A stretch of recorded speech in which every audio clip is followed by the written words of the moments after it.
HS Veitur eru meira en veitufyrirtæki. Þær eru hluti af daglegu lífi og virkni tugþúsunda Íslendinga.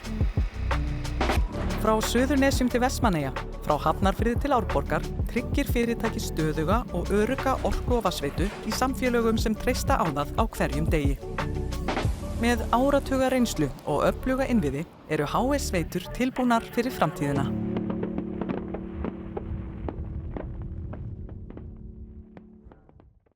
Páll Erland, forstjóri HS Veitna. Þetta stór tímamót, 50 ára afmæli fyrirtækisins núna fyrir stuttu síðan sem þið eruð að fagna núna. Hvað svona efst í huga á svona stórum tímamótum?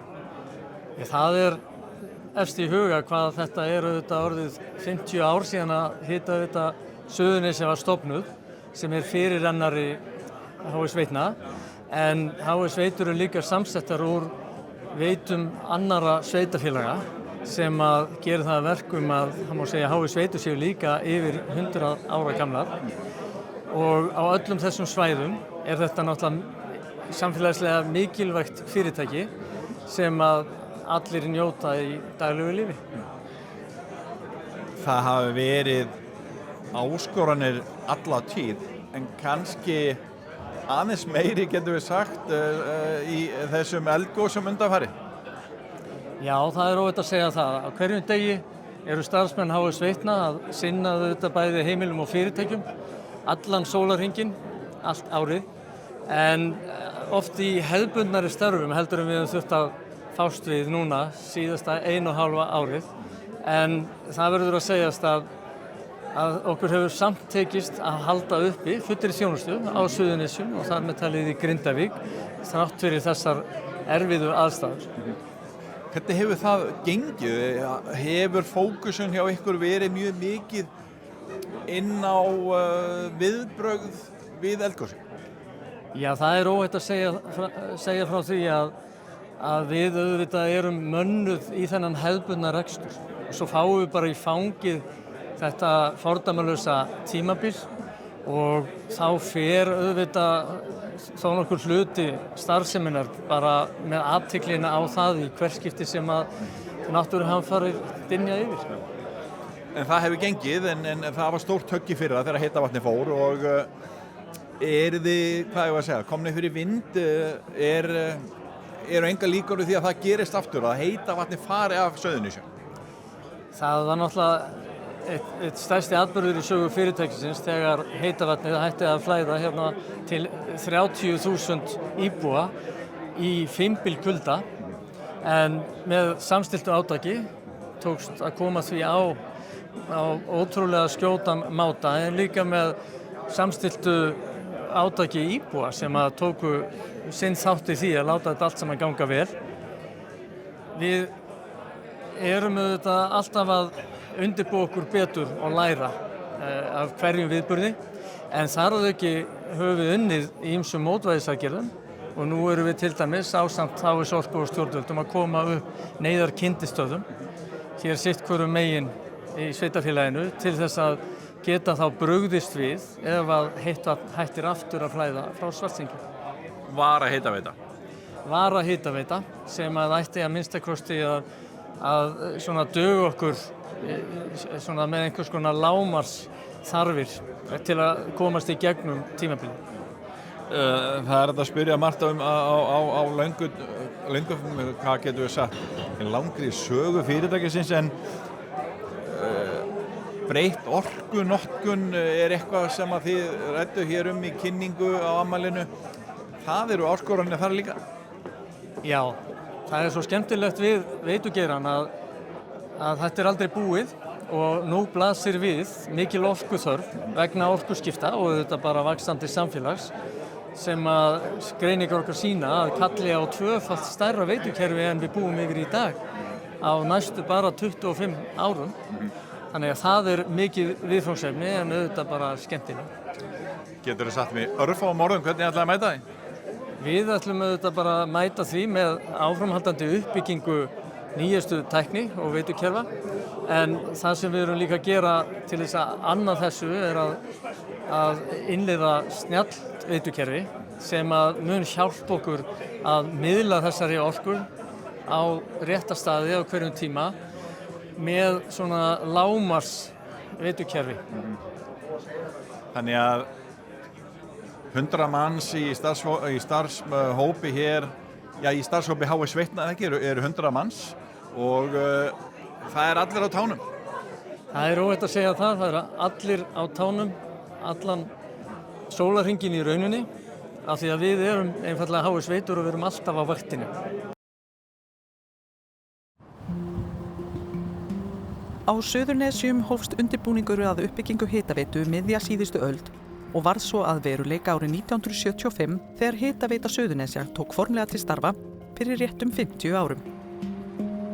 Fyrst var lögð áhersla á jarðhita sem gerði íbúum á svæðinu kleift að skipta út rafmagns- og olíukyndingu fyrir hreinna og hagkvæmara hitakerfi. Á sama tíma og uppbygging hófst í Svartsengi var unnið að því að leggja bæði stofnlagnir og dreifikerfi innan bæjarfélagana. Jafnframt var borað eftir köldu vatni við Lága til að sjá íbúum á Suðurnesjum fyrir neysluvatni, ásamt því að vatnið var forhitað í orkuverinu í Svartsengi til húshitunar. Árið 1976 varð Grindavík fyrsta bæjarfélagið til að fá forhitað ferskvatn. Við lok ársins 1977 var lagningu stofnæðarinnar til Fitjar lokið og vatni hleypt á æðina og þar með fyrsta húsið í Keflavík. Lagningu aðveituæða og dreifikerfi í öðrum þéttbýlisstöðum nema Höfnum lauk árið 1979. Með þessum framkvæmdum var lagður grunnurinn að þeirri hitaveitu sem íbúar á Suðurnesjum búa að enn þann dag í dag. Sögu rafveitu Keflavíkur má hins vegar rekja aftur til ársins 1920 og 1923 var þar kveikt á fyrstu perunni. Fyrsta árið fengu 20 hús heimtaugar. Var í umfjöllun af því tilefni talað rafmagn sem rafurmagn og hvernig glæstar álfahallir voru lýstar upp líkt og með töfrasprota. Þeim ókunnur var mannkyni allt í síðustu aldar en kynslóðirnar hafi dreymt frá örófi alda.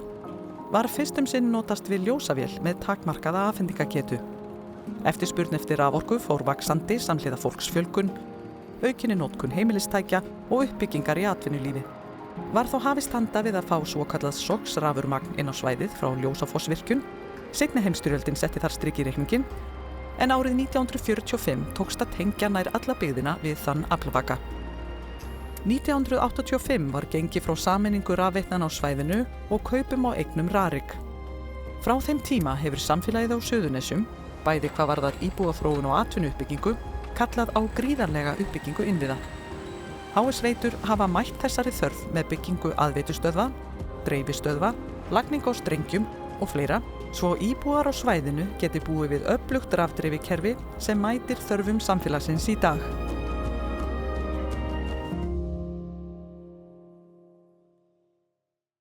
Friðjón Einarsson, stjórnarformaður HS Veitna, þetta eru risastór tímamót. HS Veitur, 50 ára, gamla hitaveita Suðurnesja, í einu mikilvægasta fyrirtæki stofnun á Suðurnesjum.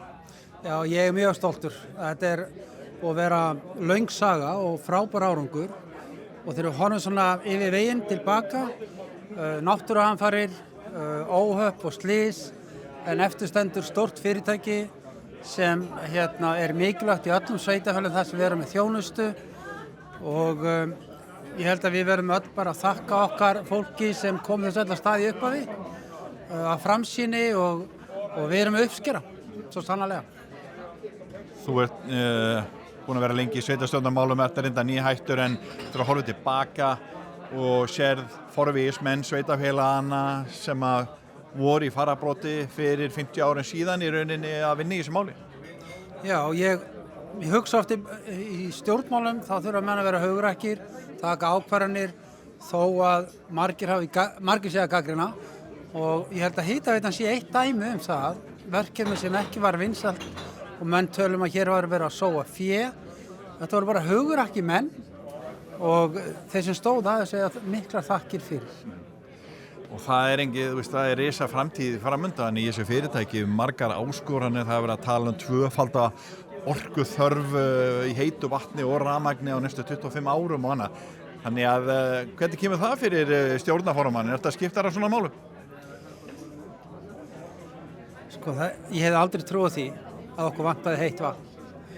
En það bara staðreyndin í dag og HS Orka og HS Veitur að vinna mjög saman í því að tryggja nægt vatn og rafmagn fyrir okkur og neysluvatn. En þegar við sjáum framtíðina að mælir sem var settur upp í gær er úreldur í dag. En fyrirtæki hefur breyst, það tæknivæddara, mjög menntað fólk og ég treysti því og trúi að undir dyggri forystu Páls að þá munum við standa okkur til framtíðar, en það þurfum við að gera það. Þú hefur ritað og rætt þetta fyrirtæki mörgum sinnum á síðustu áratugum, en þú getur kannski verið ánægð með það að sveitarfélagið Reykjanesbær meirihlutaeigandi í fyrirtækinu. Það eiginlega eina sorgin sem ég hef haft í þessu, það að hinn sveitarfélagið skulle hafa farið út. Það kannski ták tímana að Reykjanesbær situr einn eftir í dag. Við erum föst inn í fyrirtækinu, eigum þarna 51% í fyrirtækinu. Fyrirtæki virði yfir 40-50 milljarða.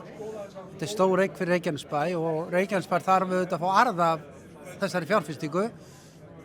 Því miður hafa aðstæður verið þannig í ár að það hefur ekki gengið eftir vegna tjóns Grindavík og í Vestmannaeyjum. En ég á von á því seinni hluta þessa árs að þá getum við bætt eitthvað úr því. Íbúar Reykjanesbæjar eiga meirihlutann og þurfa að fá arð af sinni eign hérna. Það bara þannig. Ekki að ég sé að kasta rýrða þá aðila sem eru komnir inn í fyrirtæki. Þeir hafa veitt okkur bæði mikla þekkingu og reynslu á sínu sviði.